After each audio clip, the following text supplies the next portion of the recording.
মৰমৰ ছাত্ৰ-ছাত্ৰীসকল, আজি আমি দশম শ্ৰেণীৰ সমাজ বিজ্ঞানৰ ভূগোল পাঠ্যপুথিৰ প্ৰথম অধ্যায় অৰ্থনৈতিক ভূগোল বিষয়বস্তু আৰু সম্পদ এই পাঠটোৰ কেইটামান গুৰুত্বপূৰ্ণ চুটি প্ৰশ্নৰ উত্তৰ আলোচনা কৰিম।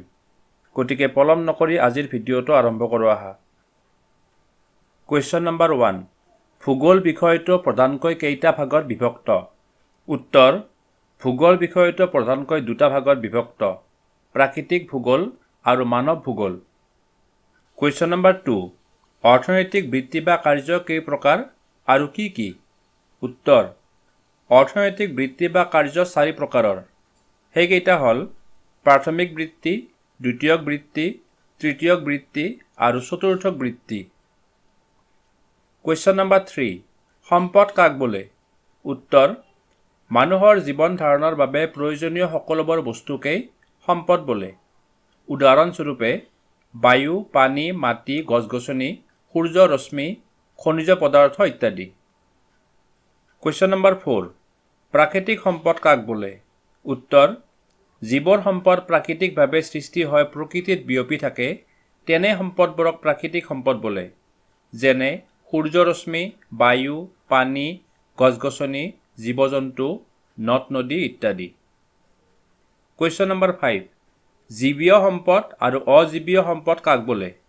উত্তৰ: প্ৰাকৃতিক গঠন অনুসৰি যিবোৰ সম্পদৰ জীৱ থাকে সেইবোৰ সম্পদক জীৱীয় সম্পদ আৰু যিবোৰ সম্পদ নিৰ্জীৱ সেইবোৰ সম্পদক অজীৱীয় সম্পদ বোলে। কুৱেশ্যন নম্বৰ 6, নৱীকৰণযোগ্য সম্পদ কাক বোলে? উত্তৰ: যিবোৰ সম্পদ অনবৰত ব্যৱহাৰ কৰাৰ পিছতো নিঃশেষ হৈ নাযায় তেনে সম্পদক নৱীকৰণযোগ্য সম্পদ বা পুনৰ সৃষ্টিক্ষম সম্পদ বোলে। কুৱেশ্যন নম্বৰ 7, অনৱীকৰণযোগ্য সম্পদ কাক বোলে? উত্তৰ: যিবোৰ সম্পদ ব্যৱহাৰ কৰাৰ পিছতো নৱীকৰণ বা পুনৰ সৃষ্টি কৰিব নোৱাৰি আৰু একেবাৰে নিঃশেষ হৈ যায় তেনে সম্পদবোৰক অনৱীকৰণযোগ্য সম্পদ বা ক্ষয়শীল সম্পদ বোলে। কুৱেশ্যন নম্বৰ 8, ব্যক্তিগত সম্পদ কাক বোলে? উত্তৰ: পৃথিৱীত উপলব্ধ সম্পদবোৰৰ ভিতৰত মানুহৰ নিজ নিজ দখল বা অধিকাৰত থকা ভূমি, সা-সম্পত্তি আৰু নিজা ভাল গুণ যেনে ভাল চৰিত্ৰ, শিক্ষা, কৰ্মদক্ষতা আদিক ব্যক্তিগত সম্পদ বোলে। কুৱেশ্যন নম্বৰ 9, জাতীয় সম্পদ কাক বোলে? উত্তৰ: এখন দেশৰ তত্ত্বাৱধান বা দখলত থকা সকলোবোৰ সম্পদ যেনে ৰাস্তা-ঘাট, ভূমি, নদ-নদী, দলং, অভয়াৰণ্য, অৰণ্যত থকা গছ-গছনি আৰু জীৱ-জন্তু, শিক্ষানুষ্ঠান, প্ৰশাসনিক ব্যৱস্থা, চৰকাৰ আদিক জাতীয় সম্পদ বোলা হয়। উদাহৰণস্বৰূপে কাজিৰঙা ৰাষ্ট্ৰীয় উদ্যান।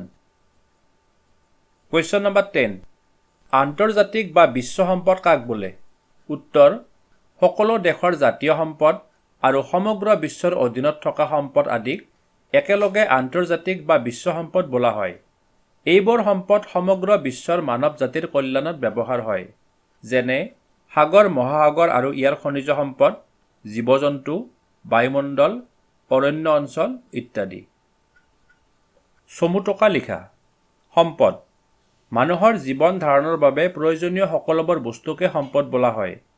পৃথিৱীৰ বুকুত থকা বায়ু, পানী, সূৰ্য ৰশ্মি, মাটি, গছ-গছনি, ফল-মূল, খনিজ পদাৰ্থ আদি আটাইবোৰ মানুহৰ বাবে লাগতিয়াল। সেয়েহে এইবোৰ সম্পদ। সম্পদৰ 3টা বৈশিষ্ট্য হ'ল কাৰ্যকাৰিতা, উপকাৰিতা আৰু পৰিৱৰ্তনশীলতা। খ. মানৱ সম্পদ: প্ৰাকৃতিক সম্পদসমূহক ব্যৱহাৰৰ উপযোগী কৰিবলৈ মানুহৰ কাৰ্যদক্ষতা, শিক্ষা, প্ৰযুক্তি আৰু আগ্ৰহৰ প্ৰয়োজন হয়। এনেবোৰ গুণ থকাৰ বাবে মানুহক মানৱ সম্পদ আখ্যা দিয়া হয়, যেনে কৃষক, ডাক্তৰ, শ্ৰমিক, শিক্ষক ইত্যাদি। সম্পত্তি: যিবোৰ সামগ্ৰীৰ বিনিময় মূল্য আছে সেইবোৰক সম্পত্তি বোলে। সম্পত্তিৰ যোগান তুলনামূলকভাৱে সীমিত আৰু ইয়াক মূল্যৰ জৰিয়তে এজনৰ পৰা আন এজনলৈ হস্তান্তৰ কৰিব পাৰি, যেনে ঘৰ, টেলিভিছন, মোবাইল ফোন, মাটি, গাড়ী ইত্যাদিবোৰৰ বিনিময় মূল্য আছে, সেয়েহে এইবোৰ সম্পত্তি। এই সকলোবোৰ সম্পত্তি হ'ল সম্পদ। নৱীকৰণযোগ্য সম্পদ: পৃথিৱীত উপলব্ধ প্ৰাকৃতিক সম্পদবোৰৰ ভিতৰত কিছুমান ব্যৱহাৰৰ পিছত একেবাৰে নিঃশেষ হৈ যায় আৰু আন কিছুমান নিঃশেষ হৈ নাযায়। যিবোৰ সম্পদ অনবৰত ব্যৱহাৰ কৰি থকাৰ পিছতো নৱীকৰণ বা পুনৰ পূৰ্ণীকৃত প্ৰক্ৰিয়াৰে কেতিয়াও একেবাৰে নিঃশেষ হৈ নোযোৱাকৈ ৰাখিব পাৰি, তেনে সম্পদকে নৱীকৰণযোগ্য বা পুনঃ পূৰ্ণীকৃত সম্পদ বোলে। যেনে সূৰ্যৰশ্মি, বায়ু, পানী, গছ-গছনি, জীৱ-জন্তু, মানুহ, শস্য আদি নৱীকৰণযোগ্য সম্পদ। ব্যক্তিগত সম্পদ মানুহৰ নিজ নিজ দখল বা অধিকাৰত থকা ভূমি, সা-সম্পত্তি আৰু নিজা ভাল গুণ যেনে ভাল চৰিত্ৰ, শিক্ষা, কৰ্মদক্ষতা আদিক ব্যক্তিগত সম্পদ বোলা হয়।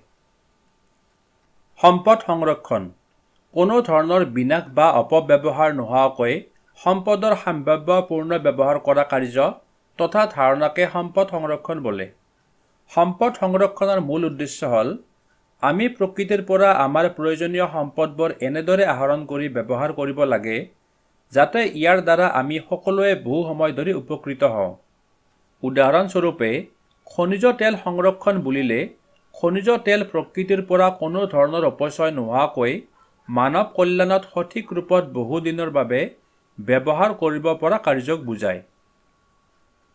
সম্পদৰ পুনৰাৱৰ্তন সীমিত পৰিমাণত থকা কেঁচা সামগ্ৰীৰ ব্যৱহাৰ হ্ৰাস কৰিবলৈ ব্যৱহাৰৰ উপযোগী বৰ্জিত দ্ৰব্য পুনৰ ব্যৱহাৰ কৰা প্ৰক্ৰিয়াটোকে সম্পদৰ পুনৰাৱৰ্তন বোলে।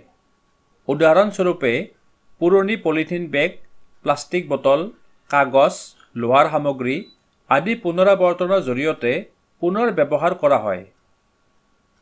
শুদ্ধ উত্তৰটো বাছি উলিওৱা। তলৰ কোনটো মানৱসৃষ্ট সম্পদ? নদ-নদী, খনিজ তেল, জলসিঞ্চন নলা, অৰণ্য। ইয়াৰ সঠিক উত্তৰ হ'ব জলসিঞ্চন নলা। তলৰ কোনটো অজীৱীয় সম্পদ? বায়ু, গছ-গছনি, জীৱ-জন্তু, ভেঁকুৰ। ইয়াৰ সঠিক উত্তৰ হ'ব বায়ু। তলৰ কোনটো অনৱীকৰণযোগ্য সম্পদ? বায়ু, পানী, শস্য, কয়লা।